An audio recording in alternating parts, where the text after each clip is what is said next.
এটা আমার বাপদাদার হাট। অনেকদিন পরে এই হাটে এসেছি। এটি আত্রাই উপজেলার আহসানগঞ্জ হাট, আত্রাই নদীর ধারে। এটা বিশাল হাট। এটা গরুর হাট, তারপরে তীরের হাট, তারপরে এই যে পিঠা জিলাপির হাট। আমার ছোট ভাইয়ের সঙ্গে এখানে জিলাপি খেলাম। হ্যাঁ, 140 টাকা কেজি জিলাপি, 30 টাকা চার পিঠা। এই যে ভাই পিঠা বানাচ্ছে। এটা বহুদিন ধরে এই কালচার, এই সংস্কৃতি, এই ঐতিহ্য চলে আসছে। এটা দেখে মনে হচ্ছে কাজী নজরুল ইসলামের মনের কথা, মানে কাজী নজরুল ইসলামের ছোটোবেলার কথা মনে হচ্ছে।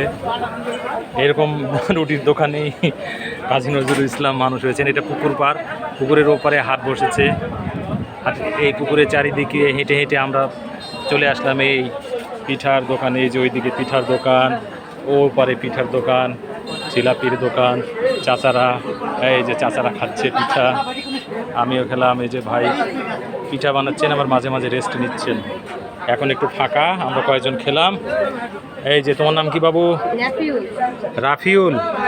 রাফিউল, আমি রফিকুল, আর এটা রাফিউল এই দোকানে কাজ করছে। আচ্ছা, তুমি লেখাপড়া করো না? কোন ক্লাসে? আচ্ছা, ভালো।